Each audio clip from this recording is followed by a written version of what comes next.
Of South Carolina ETV. You cannot learn in a vacuum. You cannot tell children in so many ways every day that in order for you to learn anything, you have to leave your mother. You have to leave your family and your community and go off over here and try to be like somebody else. We do not learn in a vacuum. We've produced a 15-minute video geared to African American adults to explain to them the importance of math and science, the crucial nature of our getting our children better prepared in math and science, and the fact that you are continuing a great African tradition when you continue in mathematics and science.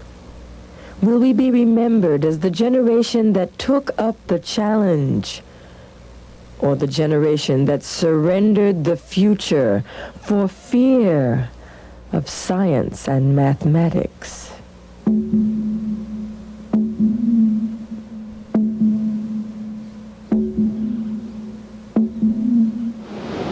Hello, I'm Colonel Frederick Drew Gregory. In 1984, I had the honor of becoming the first black American astronaut to pilot a NASA space shuttle.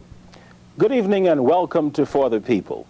One of the main tools that African Americans have used to improve our socioeconomic condition is education. While many African Americans are concerned about why Nzinga and Femi can't read, a growing number of African American parents are concerned about whether any of the books their children are reading are culturally relevant. Why should we call ourselves African Americans? Our guest is the person who suggested the name change in a meeting with the Reverend Jesse Jackson and other African American leaders. Our guest is Dr. Ramona Hogue Edelin, President and Chief Executive Officer of the National Urban Coalition.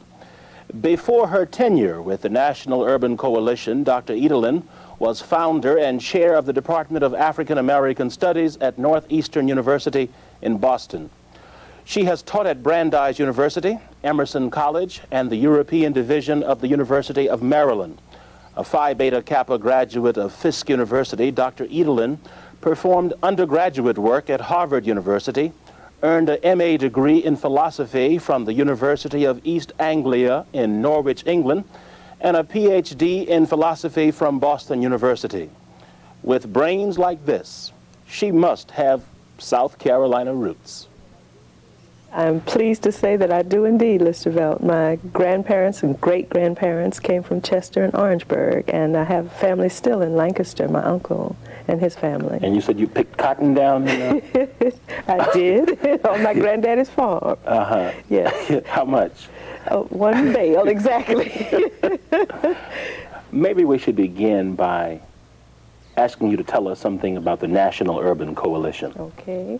Listerveld, the National Urban Coalition was founded in the flames of the urban riots in 1967. 80 cities were in flames, and big business, organized labor, big city mayors, as well as civil rights and neighborhood leadership came together in an emergency convocation, which was convened by A. Philip Randolph and Andrew Heiskell, who was the chairman of Time Life Incorporated at that time, to look at cities as cities, really for the first time. It's a curious thing about the United States. Even though it's heavily urbanized, most people have paid no attention, or had not until that point in time, paid any attention to the effect that federal and state policies were having on cities. Highway policy, tax policy that was taking people out to the suburbs and disinvesting the inner cities. But when they erupted in flames, people said, wait a minute, we better look at these cities and look at both their problems and their potential together. And so coalition for us is truly a formula for representation of those various sectors who have a vested interest in what goes on in America's cities. How has the focus of the National Urban Coalition changed over the years? It's changed drastically.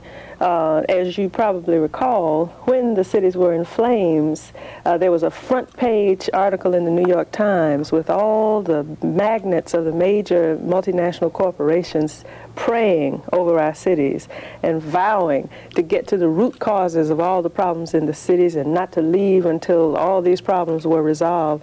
Needless to say, 3 years later in 1971, when our late president, M. Carl Holman, became the first African-American president of the organization.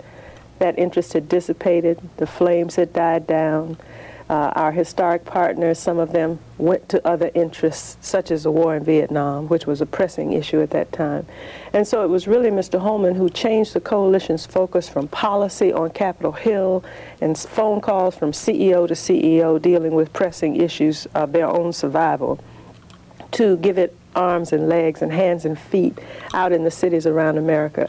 He developed the affiliated network. He developed programs working together with the same coalition sectors in economic development and urban health, urban education, which has always been a key concern of ours, housing, and other such. So we moved from policy per se and in and of itself to a much more programmatic, let's get in there and do something about these problems together kind of a mode.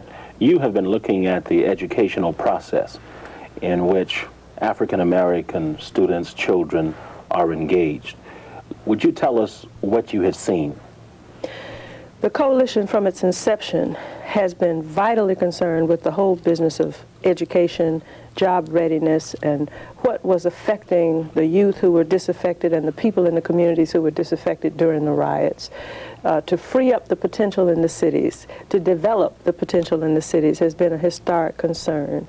What we have seen, particularly in the last 2 decades, during the life of this organization, unfortunately has been both an increase for certain members of our group because of affirmative action and the doors that were open, particularly for higher education in that arena, and then the widening gap within our own group, the haves and the have-nots, so that today we have an alarming, a staggering number of young people for whom the educational system simply is not working. I would even go so far, Listerveld, as to say they are criminally neglected within the school systems at this point in time.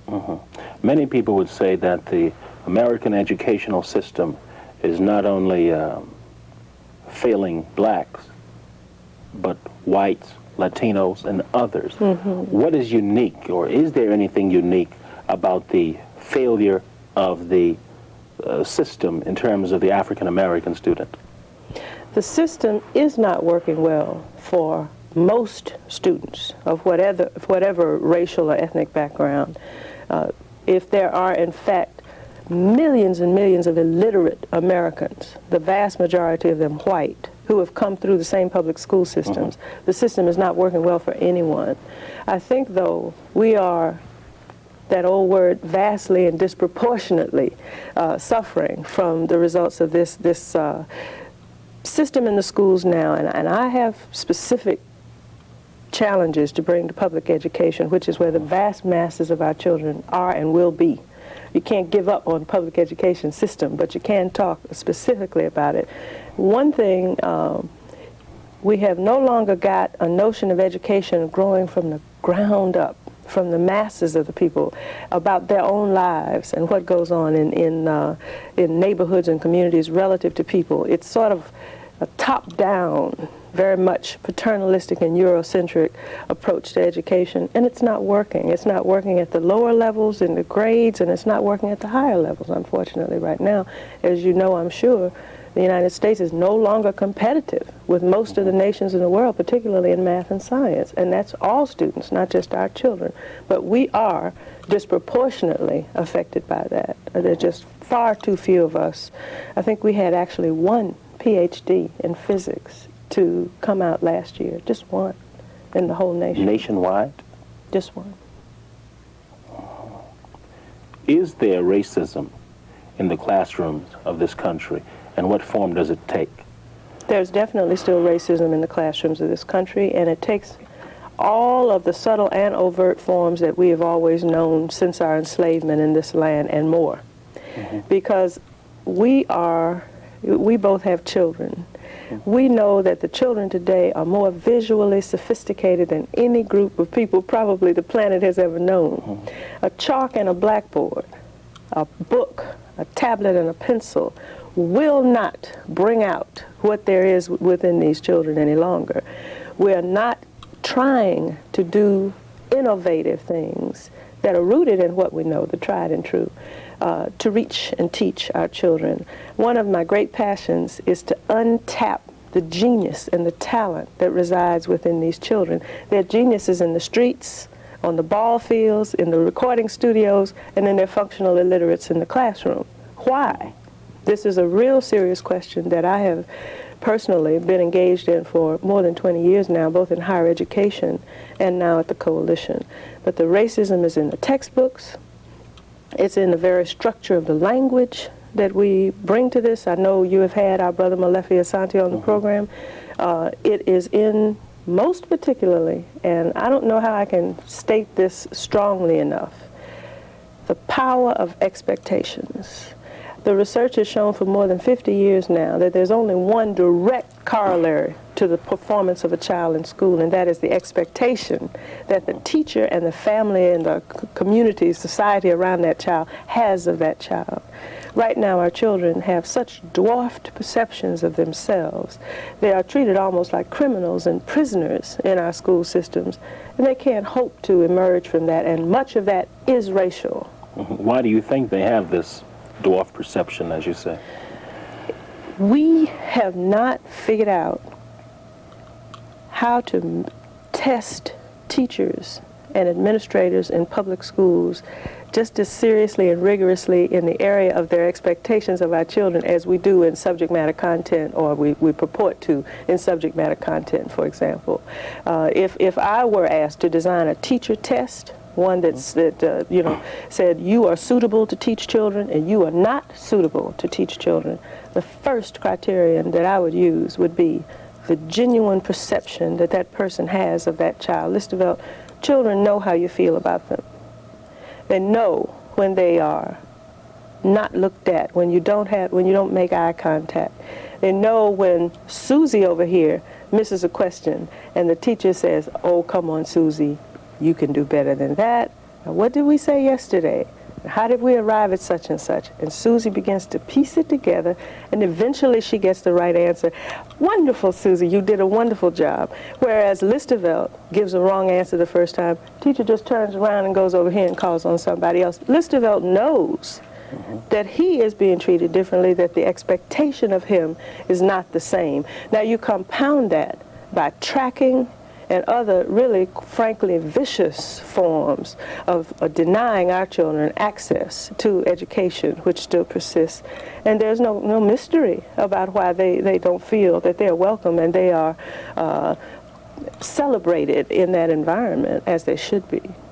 While all educational systems, the educational system of all societies are culture-bound, how do you think racism has impacted on the demand for multicultural education? Racism has impacted on the demand for multicultural education in several ways. Number one, many of us don't know we need multicultural education even within our own group. And many of the teachers who have low expectations of our children are African American. And in their case, it is both a lack of self-knowledge and I think in some cases some class differentiations that people want to make. What do you mean there? Well, Listavelt, if I'm talking to a group of school teachers and I ask them frankly, you have two children who come up to you on an airplane, not in a classroom, but in a neutral environment like in travel. One is a pretty little girl who is well-groomed, pretty dressed, well-spoken, alert, makes eye contact with you immediately, doesn't necessarily engage you in conversation, but responds with more than a yes or no answer when you try to speak to her. What do you expect of that child? If, on the other hand, a little boy sits next to you and he's ragged, maybe he even has an odor, he's unkempt, he is afraid to make eye contact with you and will go to great lengths to turn away from you. He may have a nick in his head, which you may assume came from his being in a fight. In fact, he could have been abused. You don't know what has happened to that child. What do you expect of him? These are class issues. One obviously comes from a home where there's some resource base the other does not. And to the extent that we, in this culture, even ourselves, set and establish our expectations for the children based on such factors as that, and you have a whole classroom of such children. Maybe even now, as some of our teachers are reporting from a kindergarten class, children who are crack addicted in the school systems because they were born with the problems of their mothers. There is something that takes over you, even if you're one of us. But I think the answer to that is self-knowledge and some of the other developmental tools that we'll talk about as time goes on, because it's a very serious issue. It is not separate and apart from racism totally, but it is another dimension which has to do with class. And it existed before so-called desegregation. I'm not sure that it existed on the same level. Same level, before right, but not the same level, right. No, but I think it did exist before, yes, in the sense that there have always been some of us for whom, if you were not proper and so forth, you just regarded a little differently. Means and words like that, particularly out of the South, I'm afraid, do have some holding power with some of us. Well, you know, when I was coming up, we had to do this code switching. Yes. You know. Depending on with whom you were speaking. That's right. Yes. That's right. Yes. Former Education Secretary William Bennett and others have been attacking the effort on the part of some African Americans to include as a part of the core curriculum African studies. What do you think are the great issues in this whole debate? As it turns out, Mr. Bennett and I have had this debate before education, before drugs are, before education, back when he was in the humanities and was head of the National Endowment on the Humanities, and I was a state humanities chair. Mr. Bennett, like many who have been trained in a strictly European-focused mode at the higher levels, only respects the classics. And for him, the classics mean the European classics, going back to Greece and coming up through, you know, what we all learned in school, right up through the Renaissance and into Shakespeare and so forth. He really, truly, I believe, has no regard for other modes of learning and for other cultures and what they have offered to the world. It's a serious problem, and it's one which will have to be changed. Now, President Bush has come out. He came out in the at the Republican convention, and again at his first speech before the joint houses of Congress, he said that this nation must leave that, and I think I'm quoting him, old tired baggage of racial bigotry and prejudice behind. Mr. Bush is looking at the demographics. He sees that at least 40% and possibly as many as 50% of all college-age young people, and therefore entry-level workforce young people, will be African-American and Latino in 1995. That's nearly half the workforce. Say that again now. At least 40% and possibly half of all college-age young people in 6 years in 1995 will be African-American and Latino young people. That means there is a day in sight when the majority is no longer the majority and the minority is no longer the minority.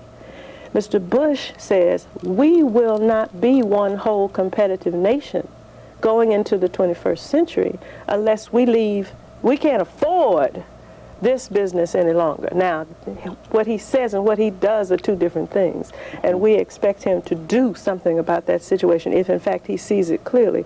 But my point is, Mr. Bennett may not see that yet.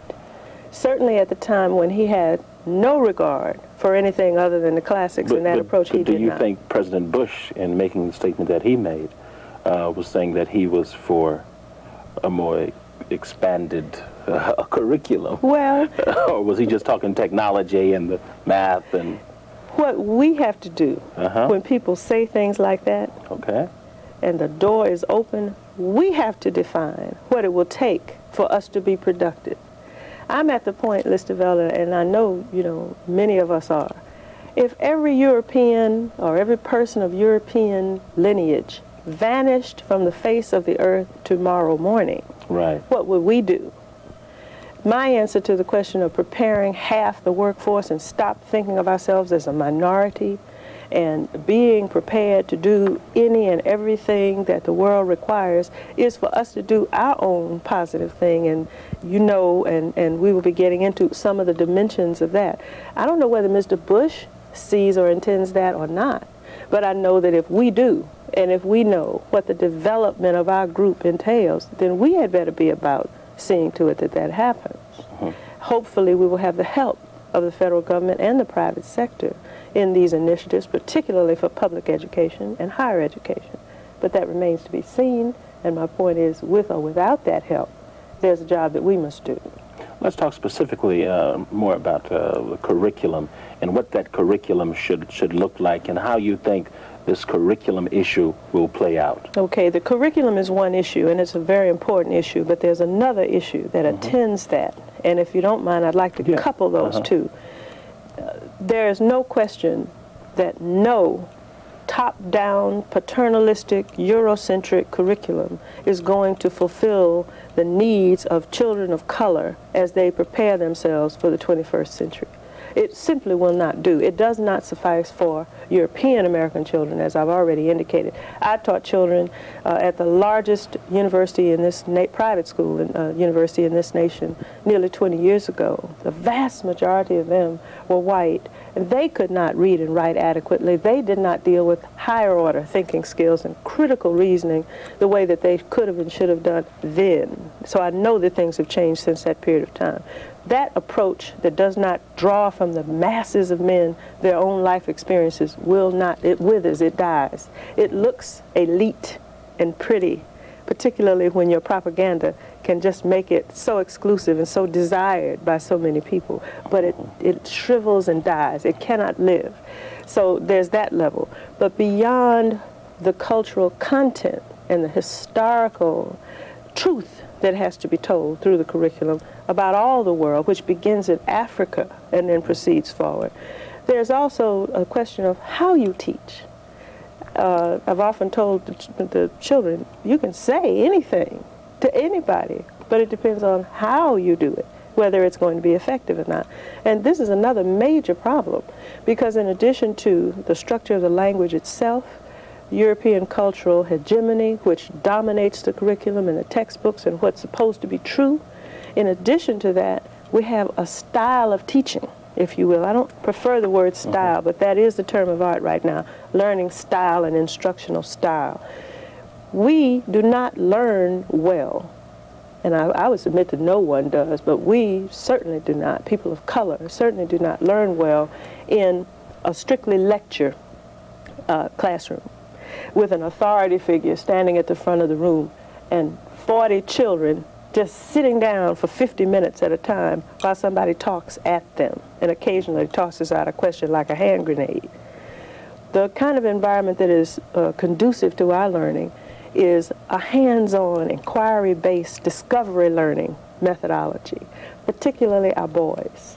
It is almost criminal. In fact, I would say it should be criminal to have our boys seated in a chair 50 minutes per class, class after class after class, never having the opportunity to get up, put their hands on anything. Another component of a productive learning environment, besides the expectations, which are number one, is that it should be a cooperative rather than a competitive learning environment. When we were in school, if I were to talk to you about this word problem and try to ask you, well, let's develop, what does this mean to you? How would we apply this in our everyday lives? What do you think this might mean if we were actually going to use it for something? Or, God forbid, if I were to look on your paper and see how you started to formulate something, we would probably both be put out of school for cheating. Right, exactly. But the thing is that children need to discourse. They need to apply what they're learning. They need to be a part of an environment that encourages their interactive thinking process through these things, particularly children who do not come from a middle-class background, do not go to work with their mamas and daddies and see the workplace for themselves, do not have a chance to see local celebrities or role models in the disciplines that they are studying every day over the dinner table. These children need opportunities to sort out what this means. Right now, very few of them see any relationship between what they learn in school and what goes on in the outside world, which is one of the big interconnects that hasn't been made. Moreover, a cooperative learning environment takes you out of that old bell curve mentality where in order for me to make an A, you have to make a C. In this classroom, we're all on a team.